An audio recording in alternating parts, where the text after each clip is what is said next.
तक हमने कुछ थ्योरी कंप्लीट की थी यूनिट फर्स्ट की फर्स्ट पार्ट इलेक्ट्रोस्टैटिक का। आज हम उसके कुछ न्यूमेरिकल्स करते हैं जो कि हमारे क्वांटाइजेशन ऑफ चार्ज और जो हमारा कूलम्ब्स फोर्स है उसके ऊपर बेस्ड है, तो हम उनको देखते हैं। तो देखिए हम अपना फर्स्ट न्यूमेरिकल स्टार्ट करते हैं।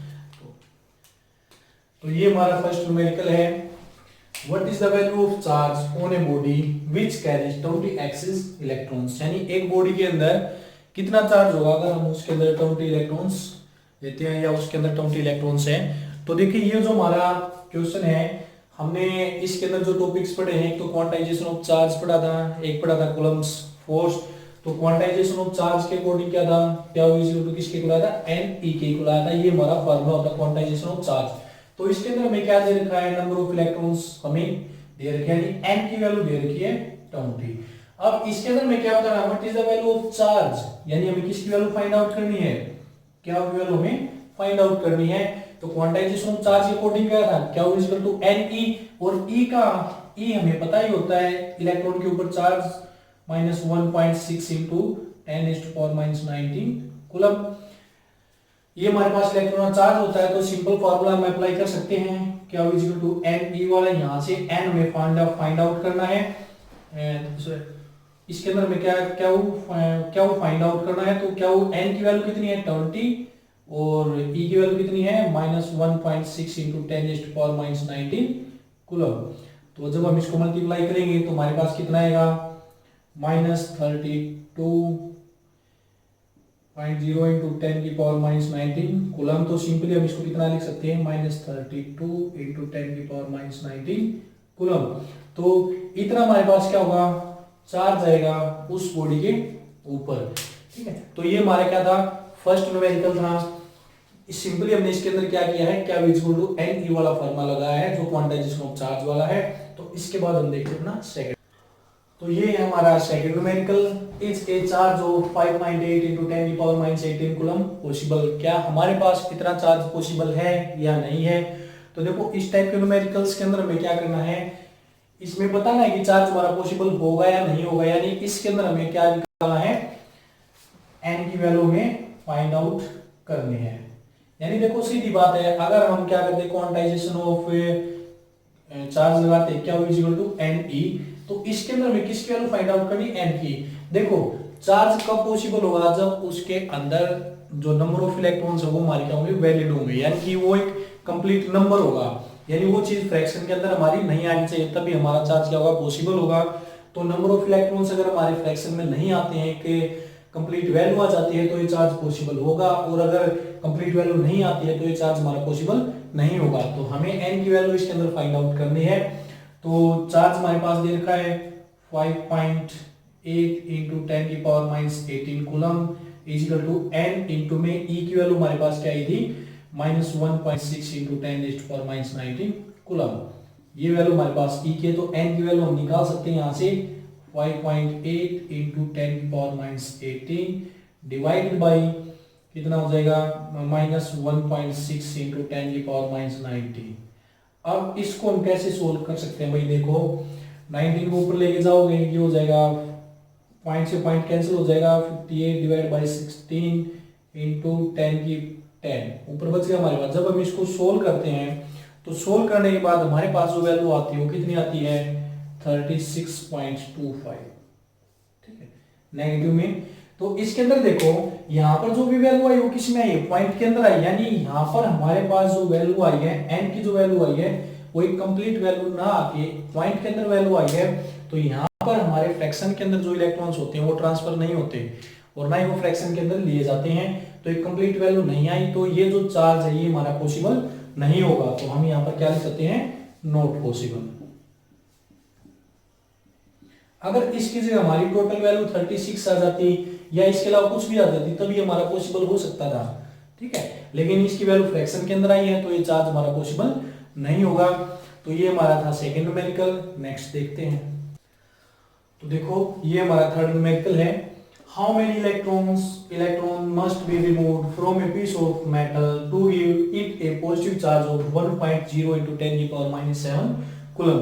यानी एक मेटल है उसके अंदर से हमें कितने इलेक्ट्रॉन बाहर निकालने होंगे ताकि उसके ऊपर इतना चार्ज क्या जाए, पॉजिटिव चार्ज प्रोड्यूस हो जाए। यानी n नंबर ऑफ इलेक्ट्रॉन्स हमें क्या करनी है, फाइंड आउट करने हैं, n की वैल्यू हमें फाइंड आउट करनी है। क्या की वैल्यू हमारे पास कितनी दे रखी है, 1.0 इंटू 10 की पावर माइनस 7 कूलम। और क्या इक्वल टू एन ही हमें फार्मूला पता है क्वांटाइजेशन ऑफ चार्ज का। अगर यहाँ से n की वैल्यू हम फाइंड आउट करते हैं तो क्या आएगा, क्यू बाई में ई। तो चार्ज हमारे पास दे रखा है 1.0 इंटू 10 की power minus 7 divide by electron का जो चार्ज होता है इतना होगा माइनस 1.6 इंटू 10 की पावर माइनस 19। तो अगर हम इसको सोल्व करते हैं तो इसको सोल्व करने के बाद हमारे पास क्या होगा, ये 1 डिवाइड बाई 1.6 इंटू 10 की पावर ऊपर ऊपर ये माइनस 19 प्लस 19 हो जाएगी। जब हम इसको ऊपर लेके जाएंगे तो कितनी हो जाएगी भाई, 12। तो जब हम इसको सोल्व करेंगे तो कितना आएगा, 0.625 इंटू 10 की पावर 12। तो इतने यहां पर मैं इतने इलेक्ट्रॉन क्या होंगे इससे बाहर निकालने होंगे ताकि हमारे पास क्या हो, n की वैल्यू हमारे पास ये आ जाए। ठीक है, तो ये था इसके अंदर क्वांटाइजेशन ऑफ चार्ज का थर्ड न्यूमेरिकल। तो थर्ड में 3 न्यूमेरिकल हमने कर लिया। फोर्थ न्यूमेरिकल आता है हमारे पास, if a body gives out 10 raised to power 9 electrons every second, how much time is required to get a total charge of 1 coulomb from it। यानी एक बॉडी है उसके अंदर से 10 की पावर 9 इलेक्ट्रॉन्स एक सेकंड में बाहर निकलते हैं, तो उस बॉडी में से 1 कूलम्ब चार्ज को बाहर निकलने में टोटल कितना टाइम लग जाएगा। यानी इसके अंदर हमें क्या निकालना है, टाइम पीरियड की वैल्यू फाइंड आउट करनी है हमें। लेकिन देखो अब तक हमने जो फार्मूला किया है क्या वो इक्वल टू एन ई वाला, उसमें कहीं पर भी हमारा टाइम पीरियड नहीं आया है। तो टाइम पीरियड हम कैसे निकालेंगे, तो देखो इसके लिए जो इसका हम सॉल्यूशन करेंगे, तो सॉल्यूशन आप इसका कैसे निकालोगे, देखो एक सेकंड में कितने इलेक्ट्रॉन्स बाहर निकलते हैं, उसमें से 10 की पावर 9 इलेक्ट्रॉन्स। हमें टोटल चार्ज कितना बाहर निकालना है, 1 कूलम्ब। यानी टोटल जो क्या की वैल्यू दे रखी है वो कितनी है, 1 कूलम्ब इसने दे दी। लेकिन कितना चार्ज बाहर निकल रहा है एक सेकंड में, वो कितना निकला है, 10 की पावर 9 इलेक्ट्रॉन्स बाहर निकल रहे हैं। लेकिन इसने चार्ज नहीं बताया, इलेक्ट्रॉन्स का नंबर बताया है। तो यहां से n दे दिया इसने कितना, 10 की पावर 9, और कितना एक सेकंड में चार्ज कितना बाहर निकलेगा, इतने नंबर ऑफ इलेक्ट्रॉन्स बाहर निकल रहे हैं, तो टोटल चार्ज कितना निकलेगा, यानी चार्ज रिमूव इन 1 सेकंड, एक सेकंड में चार्ज बाहर निकलेगा। तो इलेक्ट्रॉन के ऊपर चार्ज कितना होता है, -1.6 इंटू 10 इज पावर -19 कूलम्ब। और कितने इलेक्ट्रॉन बाहर निकल रहे हैं एक सेकंड में, 10 की पावर 9। तो हम इसको क्या कर रहे हैं, मल्टीप्लाई कर सकते हैं। इतने इलेक्ट्रॉन एक सेकंड में बाहर निकलते हैं और एक इलेक्ट्रॉन के ऊपर इतना चार्ज है, तो एक सेकंड में टोटल कितना चार्ज बाहर निकला, इतना। तो जब हम इसको सोल्व करेंगे तो टोटल चार्ज एक सेकंड में कितना बाहर निकलेगा भाई, -1.6 इंटू 10 की पावर कितना रहेगा, -10। इतने कूलम्ब चार्ज क्या होगा, एक सेकंड में बाहर निकलता है। तो एक सेकंड में जब इतना चार्ज बाहर निकलता है तो 1 कूलम्ब चार्ज कितने सेकंड में बाहर निकलेगा। तो अगर मैं इसका क्या निकालता हूं, टाइम पीरियड निकालता हूं, टाइम। तो टाइम के लिए मैं क्या करूंगा, 1 सेकंड में इतना चार्ज बाहर आया और टोटल चार्ज हमारे पास 1 कूलम्ब है, तो मैं 1 कूलम्ब के चार्ज को अगर इस 1 सेकंड वाले चार्ज से क्या कर देता हूं, डिवाइड कर देता हूं, तो मेरे पास इसका टाइम पीरियड निकल के आ जाएगा कि एक सेकंड में इतना चार्ज बाहर निकला, तो इतने 1 कूलम्ब के चार्ज को बाहर निकलने में कितना टाइम लगेगा। तो हम इसको क्या करते हैं, ये हमारे पास आ गया। तो ये टाइम हमारे पास किस में आया है, सेकंड के अंदर आया है भाई, ठीक है, क्योंकि इसने स्टार्टिंग में क्या दे रखा है, सेकंड दिया है। तो ये जो हमारे पास टाइम पीरियड है ये इतनी सेकंड लगेंगी इस 1 कूलम्ब चार्ज को बाहर निकलने में। तो इसको हम क्या कर सकते हैं, हावर के अंदर, ठीक है, और ईयर्स के अंदर भी कन्वर्ट कर सकते हैं। तो यहाँ पर हमारे पास क्या आ जाएगा, ये हमारा क्या होगा, आंसर हो जाएगा कि भाई इसको बाहर निकलने में इतना टाइम इसका लगेगा। तो ये हमारे पास क्या था, फोर्थ न्यूमेरिकल था। नेक्स्ट हम आगे करते हैं अपना नेक्स्ट न्यूमेरिकल। तो देखो फिफ्थ न्यूमेरिकल हमारे पास आता है, a proton and electron are placed 1.6 centimetre apart in free space. एक प्रोटॉन और एक इलेक्ट्रॉन को, अगर मैं यहाँ पर इसका डायग्राम बनाता हूँ, देखो जो भी आप न्यूमेरिकल करते हो, अगर हम उसका डायग्राम बना के उसको सोल्व करते हैं तो उसको सोल्व करना थोड़ा आसान हो जाता है। अगर मैं कह देता हूँ ये मेरे पास क्या है, एक प्रोटॉन है और एक हमारे पास क्या है, इलेक्ट्रॉन। इसके ऊपर नेगेटिव चार्ज, इसके ऊपर कैसा है, पॉजिटिव चार्ज है। दोनों फ्री स्पेस के अंदर एक दूसरे से कितने दूर रखे हुए हैं भाई, 1.6 सेंटीमीटर एक दूसरे से दूर रखे हुए हैं। तो हमें बताना है find the magnitude of electrostatic force between them. तो उनके बीच में कितना इलेक्ट्रोस्टैटिक फोर्स लगेगा, हमें उसकी वैल्यू फाइंड आउट करनी है। और साथ में ही बताना what is the nature of the force, वो किसका नेचर कैसा होगा, फोर्स का नेचर तो आपको पता ही लग गया होगा, ये डायग्राम देखते ही कि किस टाइप का फोर्स आएगा, अट्रैक्टिव आएगा, रिपल्सिव आएगा। क्यों, क्योंकि देखो एक यहाँ पर प्रोटॉन है, एक क्या है, इलेक्ट्रॉन है, इसके ऊपर नेगेटिव चार्ज, इसके ऊपर पॉजिटिव चार्ज। तो सीधी बात है, जब एक पॉजिटिव और एक नेगेटिव चार्ज हम लेते हैं तो दोनों बीच में हमेशा क्या होता है, अट्रैक्शन होता है। तो नेचर तो हमें यहाँ से पता ही लग गया है डायग्राम बनाते ही। अब बचा इसका क्या, कि कितना फोर्स लगेगा, हमें उस फोर्स की वैल्यू फाइंड आउट करनी है। तो देखो भाई, दो हमारे पास चार्ज पार्टिकल है, तो कूलम्ब्स फोर्स वाला फॉर्मूला लगाएंगे, 1/4πε0 Q1 Q2 divide by are square. तो यहाँ पर जब हम इसकी वैल्यू पुट करते हैं तो 1/4πε0 की वैल्यू 9 इंटू 10⁹ इंटू में क्या हुआ ना, देखो प्रोटॉन और इलेक्ट्रॉन दोनों के ऊपर चार्ज कितना होता है भाई, 1.6 इंटू 10⁻19 कूलम, और इंटू में 1.6 इंटू 10⁻19 कूलम, दोनों के ऊपर चार्ज हमने बता दिया, डिवाइड बाई आर स्क्वायर। अब देखो इनके बीच की जो डिस्टेंस है वो कितनी दे रखी है, 1.6 सेंटीमीटर दे रखी है। लेकिन हमें जो डिस्टेंस लेते हैं न्यूमेरिकल्स के अंदर, जो डिस्टेंस मेजर की जाती है, मेंशन की जाती है, वो किसके अंदर होती है, मीटर के अंदर। तो इसको मीटर के अंदर हम चेंज कर लेंगे भाई। तो 1.6 डिवाइड बाई कितना, 1 सेंटीमीटर, 1 मीटर में कितने सेंटीमीटर होते हैं, 100। तो यहाँ पर हम कैसे लिख सकते हैं, 1.6 इंटू 10⁻2 मीटर हम यहाँ पर करेंगे। तो यहाँ पर इसकी वैल्यू पुट कर दो, 1.6 इंटू 10⁻2, और इसका क्या हो जाएगा, स्क्वायर। तो हमारे पास ये सारी वैल्यू क्या होगी, पुटअप करने के बाद हम क्या करेंगे, इसको सोल्व कर सकते हैं। तो सोल्व करने के बाद जो भी वैल्यू आएगी वो हमारे क्या हो जाएगा, इलेक्ट्रोस्टैटिक फोर्स हो जाएगा इस प्रोटॉन और इस इलेक्ट्रॉन के बीच में। लेकिन इसका नेचर आपको ध्यान रखना भाई, नेचर इसका कैसा हो जाएगा, अट्रैक्टिव नेचर हो जाएगा, क्योंकि एक हमारे पास क्या है, पॉजिटिव चार्ज है, और दूसरा क्या है, इसका नेगेटिव चार्ज है। और सीधी बात एक ये है, यहां से आपको ध्यान रखना, देखो अगर हम इलेक्ट्रॉन और प्रोटॉन के चार्ज की बात करें तो प्रोटॉन और इलेक्ट्रॉन, यहाँ पर इलेक्ट्रॉन का जो चार्ज होता है वो कैसा होगा, नेगेटिव। तो यहाँ पर भी जो हम क्या करेंगे, फोर्स की वैल्यू निकालेंगे, उससे भी हमें पता लग जाता है कि ये पॉजिटिव आएगा नेगेटिव। अगर यहाँ पर वैल्यू आपकी नेगेटिव में आती है तो इसका मतलब क्या है, अट्रैक्टिव फोर्स लग रहा है।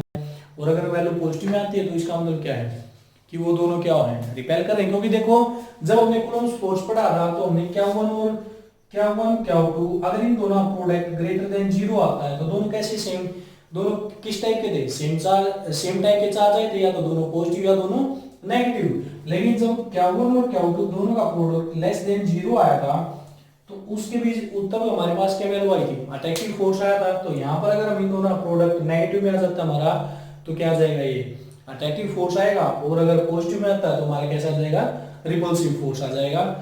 तो यहाँ से ये था हमारा 5th इलेक्ट्रॉन। नेक्स्ट की तरफ हम चलते हैं।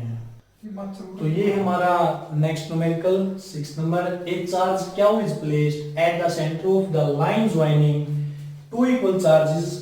क्या हो गया, हमारे पास दो इक्वल चार्जेस हैं, जिनके ऊपर जो चार्ज वो कितना दिया हुआ है, कैपिटल Q चार्ज दे रखा है। So that the system of the three charges will be equilibrium if Q is equal to minus Q/4। यानी इसने ये कहा कि हमारे पास 2 इक्वल चार्जेस हैं जिसके ऊपर चार्ज कितना है, पॉजिटिव। यानी कि हम इसका डायग्राम बनाते हैं, क्योंकि मैंने आपको पहले बताया कि डायग्राम बनाने से जो काफी चीजें होती हैं वो बहुत आसान हो जाती हैं। तो देखो यहाँ पर हम 2 चार्ज मान लेते हैं, ये हमने चार्ज मान लिया, इसके ऊपर चार्ज हमने मान लिया Q और इसके ऊपर भी Q चार्ज। अब देखो दोनों चार्ज Q है, तो इसने कहा कि एक चार्ज Q, यानी एक चार्ज जिसके ऊपर charge small Q is placed at the centre of the line joining the 2 equal charges. यानी कि जो ये स्मॉल Q चार्ज है कहां पर प्रेजेंट है हमारा, इन दोनों चार्जेस को जो लाइन ज्वाइन कर रही है उसके बिल्कुल मिडल में। तो यहाँ पर ये मिडल है, इसके ऊपर हमने चार्ज रख दिया स्मॉल Q। अब ये चार्ज दोनों के क्या है, बिल्कुल मिड पॉइंट के हैं। मिड पॉइंट पे होगा तो ये बताओ दोनों के ऊपर इक्वल चार्जेस इनके ऊपर, तो क्या ये जो Q चार्ज है ये यहाँ पर इक्विलिब्रियम के अंदर होगा या नहीं होगा। यानी इस Q के ऊपर जो नेट फोर्स होगा वो क्या होगा, 0। क्यों, क्योंकि क्या है, इसके बिल्कुल मिडिल पॉइंट के ऊपर है। ये कैपिटल क्या वो इसके ऊपर जितना फोर्स लगाएगा उतना ही फोर्स क्या लगाएगा, ये भी लगाएगा, क्योंकि दोनों क्या है, सेम एंड इक्वल चार्जेस है दोनों के ऊपर। तो ये जो क्या हुआ, ये पहले ही क्या हुआ, इक्विलिब्रियम के अंदर होगा, क्योंकि ये क्या है, इसके बिल्कुल मिडिल पॉइंट के ऊपर है।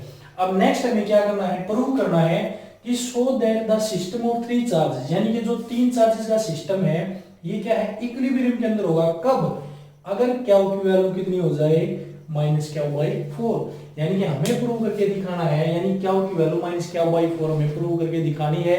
तो देखो भाई इसके अंदर ये तीन सिस्टम ऑफ चार्जेस इक्विलिब्रियम के अंदर कब होगा। अब देखो ये इक्विलिब्रियम के अंदर तब आएगा जब हर एक चार्जेस के ऊपर लगा हुआ फोर्स क्या हो जाए, जीरो हो जाए। यानी देखो अगर हम क्या करते हैं, ये तो हमें पता है भाई, ये जो क्या चार्ज है तो पहले इक्विलिब्रियम के अंदर है, क्योंकि इसके ऊपर टोटल चार्ज पहले टोटल जो फोर्स है वो क्या है, पहले ही जीरो है, क्योंकि ये मिडिल पॉइंट के ऊपर है।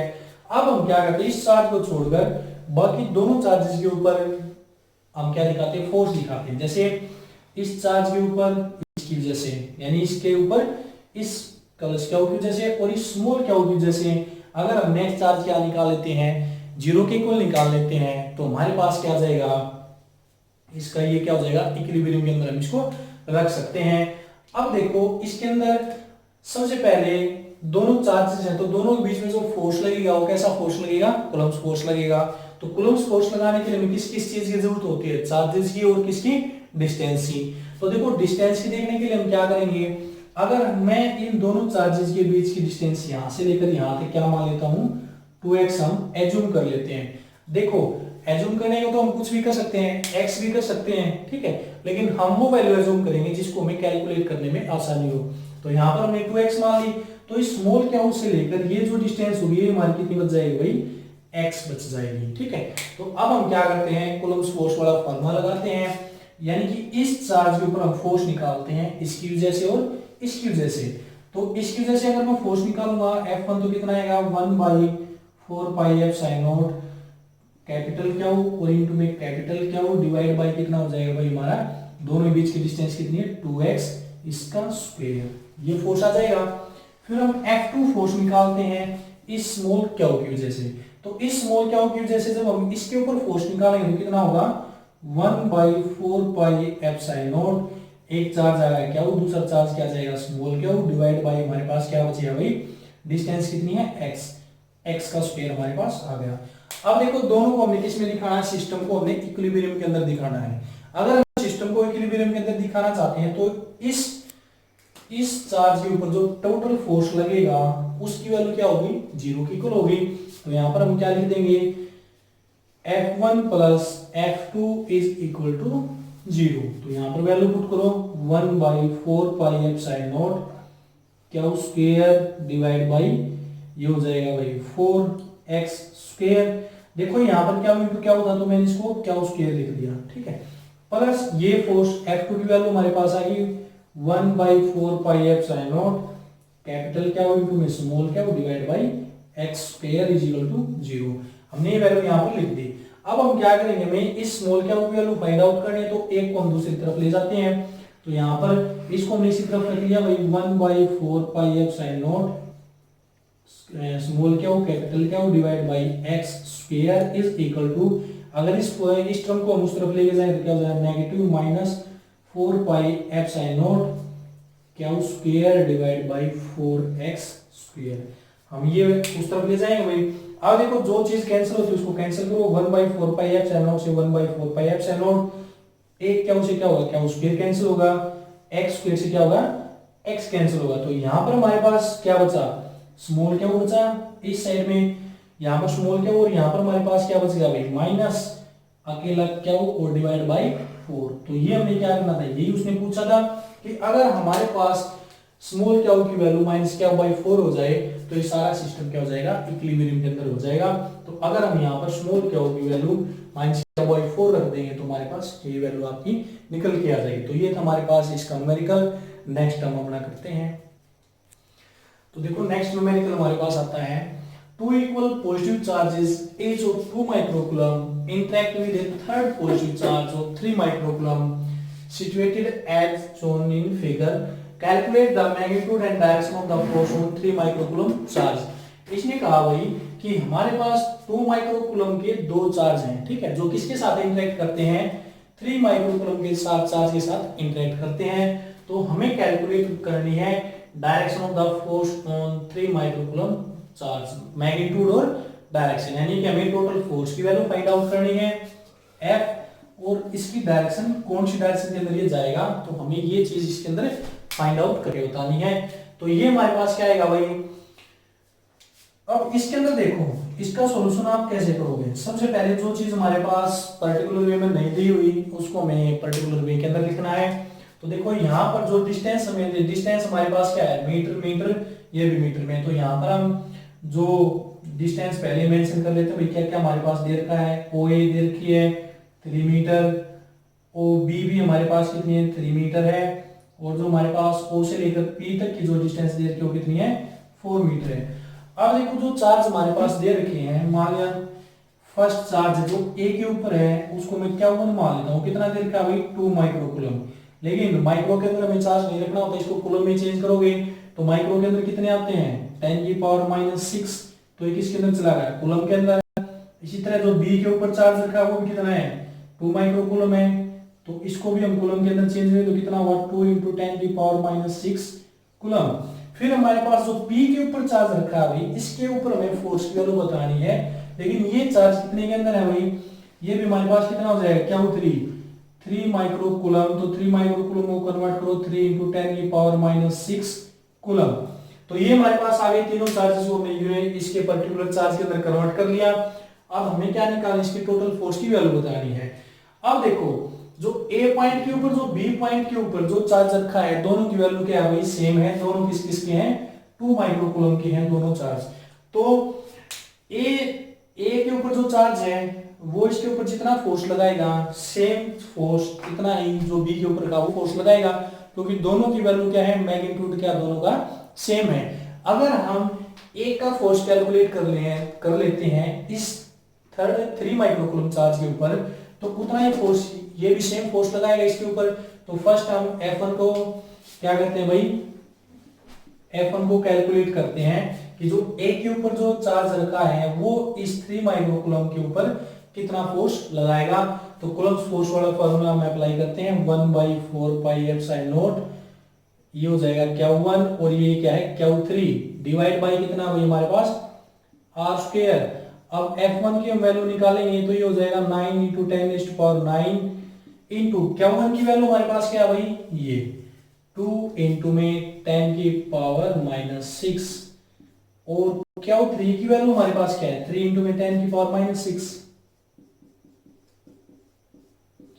डिवाइड बाई इनके बीच की डिस्टेंस।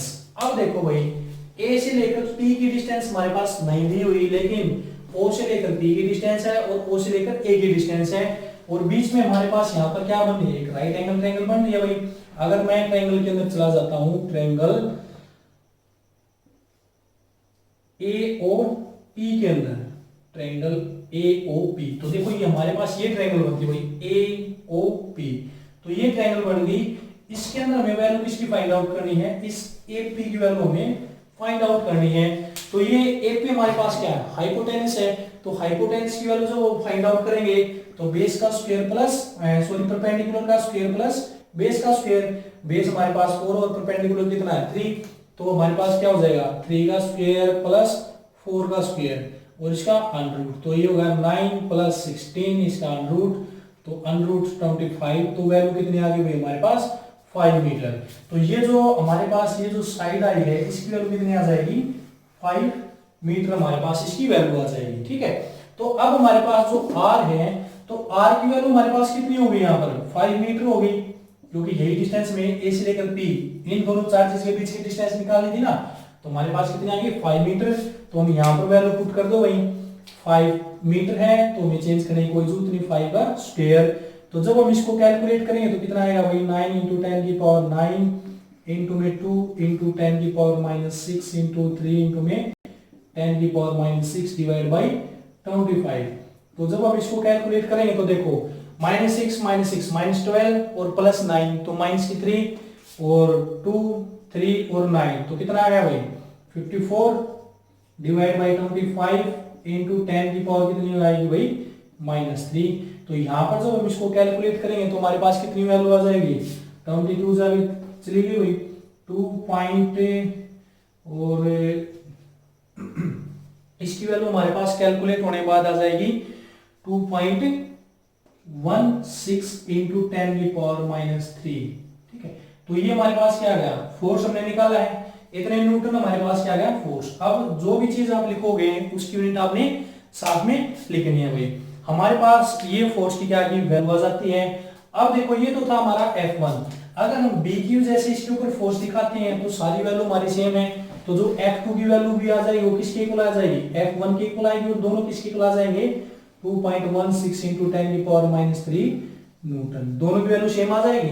लेकिन यहां पर देखने वाली बात देखो, ये दोनों क्या है पॉजिटिव चार्ज है भाई। ठीक है, ये अगर ए वाला फोर्स देखते हैं तो ए किस तरफ फोर्स लगाएगा, इस तरफ फोर्स जा रहा है इसका, जो डायग्राम के अंदर आपको दिखाया हुआ है। ठीक है, ये इस तरफ फोर्स लगाएगा इसके ऊपर, ये फोर्स इस तरह जा रहा है, और बी जो लगाएगा वो क्या जा रहा है बी डैश के अलोंग गया हुआ है। लेकिन देखो एक ही पॉइंट के ऊपर दो डायरेक्शन हो जाती है हमारी फोर्स की, तो दोनों डायरेक्शन जब फोर्स लगेगा तो हमें तो क्या बतानी है एक पर्टिकुलर डायरेक्शन बतानी है ना हमें फोर्स की, तो ये तो कोई पर्टिकुलर डायरेक्शन नहीं हुई, दो अलग अलग डायरेक्शन होगी, तो दोनों डायरेक्शन को हम एक सेम डायरेक्शन के अंदर किस तरह से कन्वर्ट करेंगे। तो इसके अंदर देखो भाई यहां से हमारे पास क्या होगा एक्स एक्सिस के अलोंग अगर हम देखते तो एंगल यहां पर बनता है हमारे पास, बनता है भाई।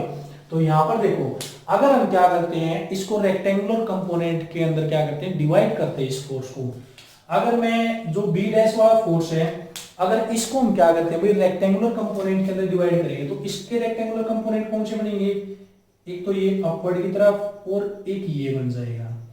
ठीक है, और अगर मैं ए डैश वाले को करता हूं तो एक तो इसका डाउनवर्ड में जाएगा रेक्टेंगुलर कंपोनेंट और एक इस साइड में चला जाएगा, क्योंकि हमें पता है कि जो रेक्टेंगुलर कंपोनेंट होते हैं वो दोनों क्या होते हैं एक दूसरे के ऊपर परपेंडिकुलर होते हैं। तो बी डैश का एक ये और एक ये, और जिसके साथ में हम जिसके भी हम रेक्टेंगुलर कंपोनेंट बनाते हैं वो उसके साथ क्या बनाते हैं 45 का एंगल बनाते हैं। तो 45 इस तरफ 45 इस तरफ, इसी तरह ए डैश का 45 इस तरफ और 45 इस तरफ।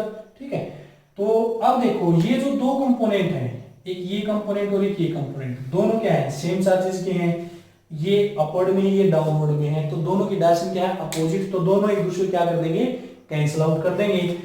बचे हमारे पास फिर ये कंपोनेंट में दोनों क्या है सेम डायरेक्शन के लोग हैं, तो जब सेम डायरेक्शन के लोग जाएंगे तो दोनों की वैल्यू क्या हो जाएगी ऐड हो जाएगी।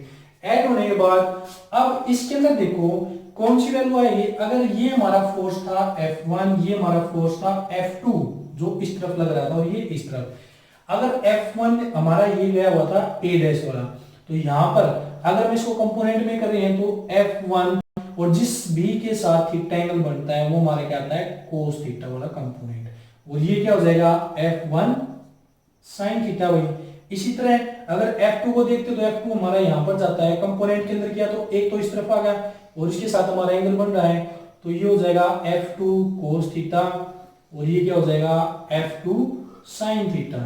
तो F2 sin थीटा और F1 sin थीटा दोनों क्या है अपोजिट डायरेक्शन, तो दोनों एक दूसरे क्या कर देंगे कैंसिल आउट, तो ये दोनों कैंसिल हुई। अब बचा सिर्फ हमारे पास F1 cos थीटा और F2 cos थीटा, तो जो नेट फोर्स आएगा वो किस किस को जोड़कर आ जाएगा F1 cos theta plus F2 cos theta. लेकिन हमने यहां पर भी बताया कि जो हमने फोर्स निकाला है F1 और F2 दोनों की वैल्यू क्या है सेम है, तो हम यहां पर F1 और F2 दोनों की जगह या तो यहां पर F1 लिख दो या फिर यहां पर F2, तो टोटल फोर्स कितना हो जाएगा भाई 2F1 cos थीटा। अब यहां पर F की वैल्यू टोटल कैलकुलेट करो भाई, F1 की तो वैल्यू है हमारे पास लेकिन cos थीटा कहां से आएगा, cos थीटा निकालेंगे हम इस ट्रायंगल से, तो cos थीटा की वैल्यू क्या जाएगी देखो राइट एंगल ट्रायंगल के अंदर हम ये फॉर्मूला लगाते हैं पंडित बद्री प्रसाद वाला। ठीक है, तो यहां से जो हमारा cos थीटा है वो क्या जाएगा बेस बाई हाइपोटेनस, तो बेस क्या है इसका हमारे पास ये है बेस और हाइपोटेनस हमारे पास क्या है ये है, तो हाइपोटेनस हो गया 5 और बेस हो गया 4, तो जो cos थीटा की वैल्यू आएगी cos थीटा क्या होगा बेस बाई हाइपोटेनस, बेस हमारे पास 4 है और हाइपोटेनस हमने क्या निकाला था 5, तो cos थीटा की वैल्यू 4/5 आ गई, तो यहां पर पुट करो 2 इंटू में F1 की वैल्यू आ गई 2.16 इंटू 10 की पावर -3 और cos थीटा की वैल्यू हो जाती है भाई 4/5। तो यहाँ से जब हम इसको कैलकुलेट करते हैं तो हमारे पास क्या आ जाएगा, नेट फोर्स निकल के आ जाएगा। तो इस तरह से हमें क्या करना है, इसको कैलकुलेट करना है। तो डायग्राम, अगर आपको डायग्राम अच्छे से समझ में आ जाता है, अंडरस्टैंडिंग हो जाती है डायग्राम की, तो आधा न्यूमेरिकल तो अपने आप आपको समझ में आ जाता है। तो सबसे पहले क्या करो, डायग्राम को समझो और फिर उसके बाद क्या करो, सोल्व करो। तो ये था हमारा 7th न्यूमेरिकल। इसके बाद हम नेक्स्ट अपना न्यूमेरिकल डिस्कस करते हैं। तो देखिए हमारे पास नेक्स्ट न्यूमेरिकल है 3 equal charges 2.0 into 10 to the power minus 6 coulomb each are placed at the three corners of an equilateral triangle of side 5 cm। यानी 3 चार्जेस हैं जिनके ऊपर चार्ज दे रखा है और तीनों को हमने क्या कर रखा है, इक्विलेटरल ट्रायंगल के तीनों कॉर्नर के ऊपर फिक्स कर रखा है। Find the coulomb force experienced by one of the charges due to rest 2। तो हमें एक चार्ज के ऊपर टोटल फोर्स निकालना है, बाकी दोनों का यूज करेंगे। तो देखो इसका सॉल्यूशन हम इस तरह से करेंगे भाई। सबसे पहले आपको पता है कि डायग्राम हमारे पास मस्ट होता है इस टाइप के न्यूमेरिकल्स में। तो सबसे पहले हमें क्या बनानी है, इक्विलेटरल ट्रायंगल, और जिसकी साइड कितनी है, 5 सेंटीमीटर। तो अगर मैं यहाँ पर एक इक्विलेटरल ट्रायंगल बना लेता हूँ इस तरह से, ये मैंने मान ली ए बी और सी, हमने 3 साइड मान ली। अब इसके ऊपर हमने क्या रख रखे हैं भाई, 3 चार्ज रख रखे हैं। तो फर्स्ट हमारे पास ए पॉइंट के ऊपर हमने रख दिया Q1 चार्ज, बी के ऊपर हमने रख दिया Q2 चार्ज और इसके ऊपर हमने रख दिया Q3 चार्ज। अब तीनों के ऊपर कैसा पर कितना चार्ज है भाई, 2.0 into 10 की पावर -6 कूलम। ये पॉइंट है, आपको अच्छे से दिखाई दे रहा होगा। तो ये हो जाएगा 2.0 into 10 की पावर -6 कूलम। और इसके ऊपर भी सेम है 2.0 into 10 की पावर -6 कूलम।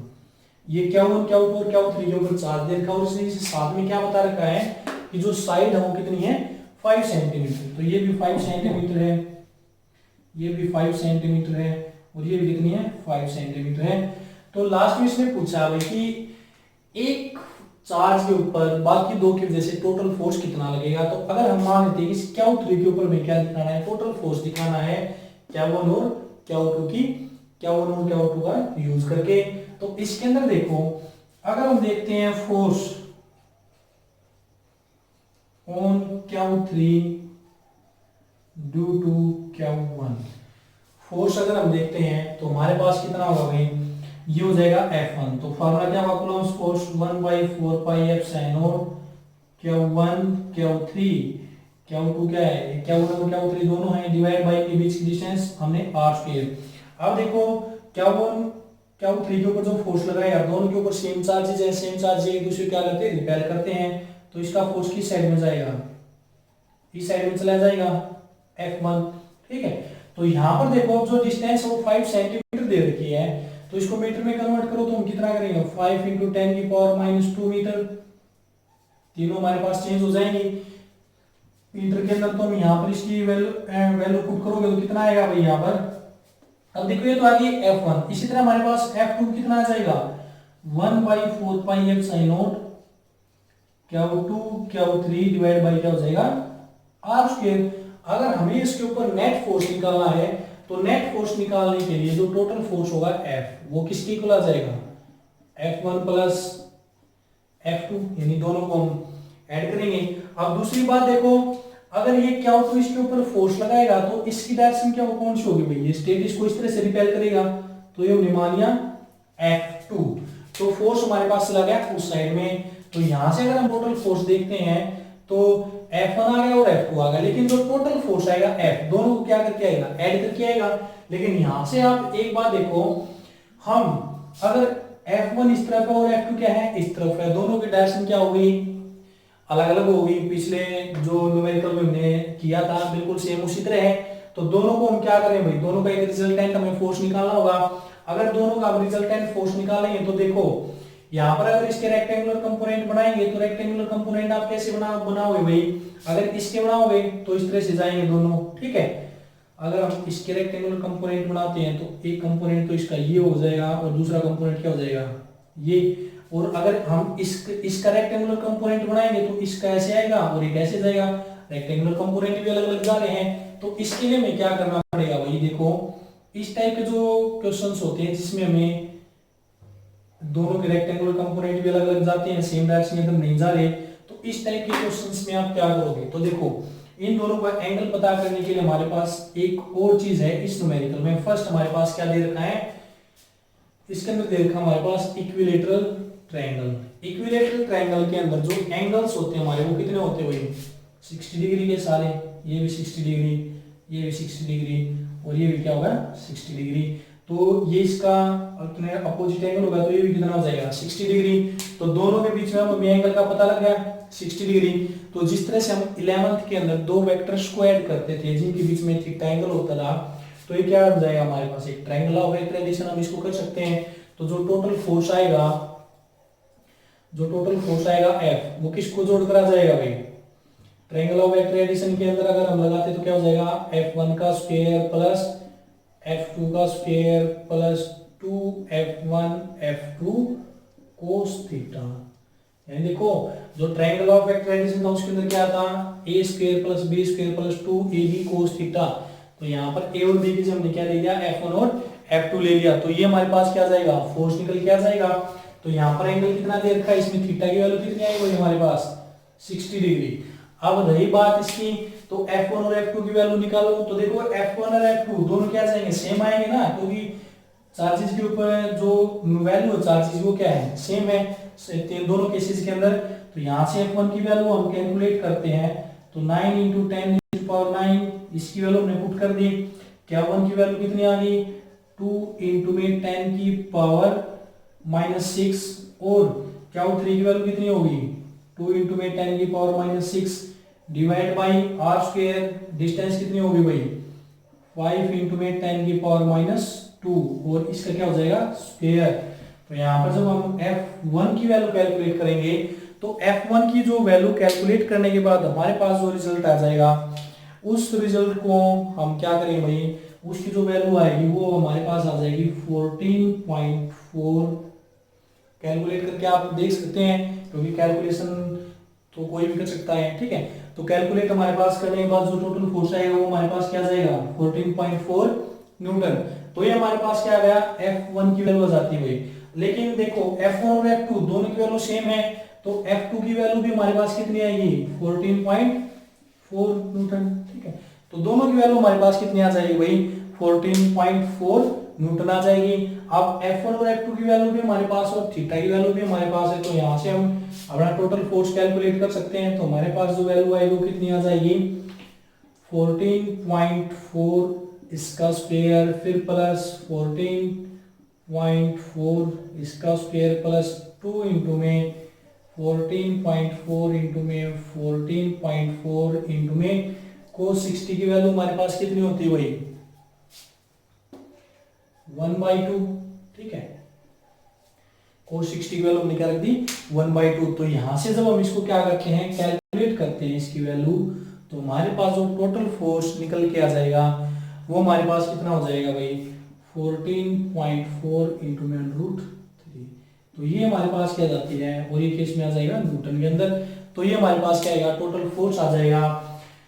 तो यहाँ से हम इस टाइप से क्या करेंगे कूलम्स फोर्स और जो हमारा क्वांटाइजेशन ऑफ चार्ज उसके ऊपर टोटल न्यूमेरिकल आते हैं भाई इस टाइप से। तो ये हमारे पास क्या थे कुछ न्यूमेरिकल्स थे। अगर इसमें फिर भी आपको क्या रहती कोई प्रॉब्लम रहती तो आप कमेंट बॉक्स में हमें कमेंट करके बता सकते हैं। अगर नहीं आएंगे तो आपके लिए और वीडियो बना देंगे हम न्यूमेरिकल्स के ऊपर, या फिर जो भी कोई भी टॉपिक है। तो कमेंट में आप जरूर बताएं आपको ये वीडियो कैसी लगी, और अगर अच्छी लगी तो लाइक शेयर और सब्सक्राइब करना ना भूलें।